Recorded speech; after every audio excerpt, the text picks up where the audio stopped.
Ardern Gardens in Claremont is nie net een van die oudste botaniese tuine in die land nie. Dit is ook die tuiste van die grootste boom in die land, 'n Indiese rubbervy.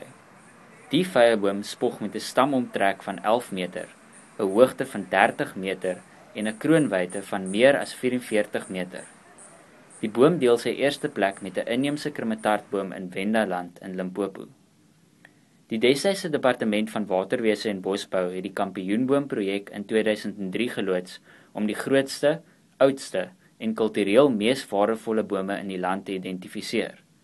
Die publiek is genooi om bome te nomineer en 'n paneel van boomkenners en bosboukundiges is saamgestel om die bome te evalueer en te begin met die saamstel van 'n lys kampioenbome. Die lede van die paneel was onlangs in die Kaap om ondersoek in te stel na die toestand van sekere bome op die lys. Die burger het hulle vergesel. Hierdie kampioenboom-inisiatief, vertel vir my 'n bietjie meer daarvan. Wat is dit? Wel, die idee daarachter is om die heel grootste, die indrukwekkendste bome in die land te identifiseer en bewaar. Onder die boswet word baie bome bewaar, en dan is ook deur munisipale ordonnansies is daar bome wat bewaar word.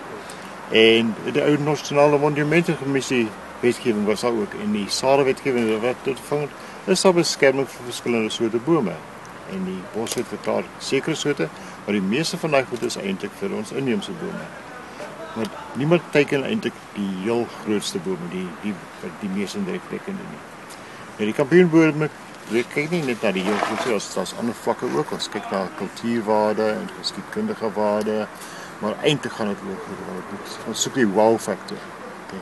As jy sê, wow nie, dan sal ons nie baie belang nie. Onder sekere, daar is dan goed, soos die postkantoor Mosselbaai, wat nie netwendig 'n besondere, is nie 'n hoë boom nie, maar het baie goed geskiedkundige waarde, en as gevolg van geskiedkundige waarde is hy 'n kampioenboom. Kan jy net vir my 'n bietjie meer spesifiek wees wat die kriteria betref?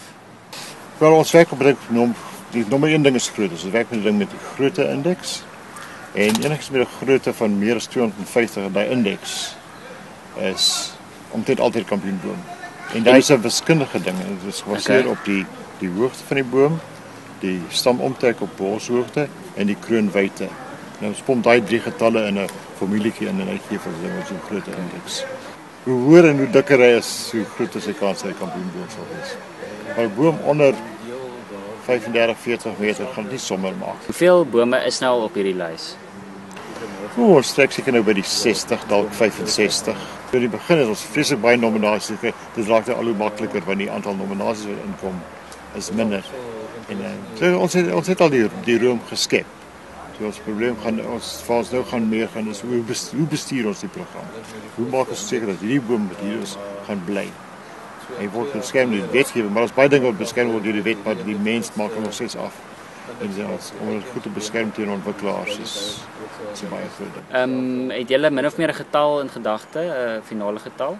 Nee, hoegenaamd nie. Okay. Maar ons wil die ding nie oordorm met sekere soorte, soos byvoorbeeld die sekere soorte bloekombome word inherent baie groot in die land. Ons soek nie al die grootes nie. As ons die 5 grootes kan kry, sal ons daar weer staan. Ja, dit moet 'n bestuurbare getal wees. Dit help nie ons sit met 'n paar duisend nie.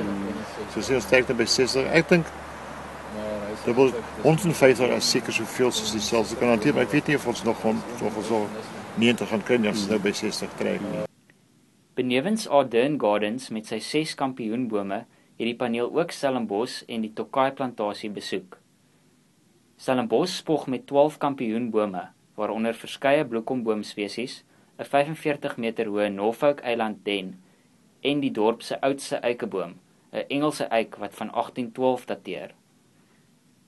Ook op die lys is die kamferbome van die vergelegen wynlandgoed buite Stellenbosch, wat sowat 300 jaar gelede deur gouverneur W.A. van der Stel aangeplant is. Die bome is die oudste aangeplante bome in die land. In Tokai is die historiese arboretum wat in 1885 aangelê is op die kampioenboomlys, as ook 'n plaat Californiese rooihoute en 'n denneboom van 53 meter hoog. Dit lyk vir my baie van die bome op die lys is uitheemse bome. Wat sal die rede daarvoor wees?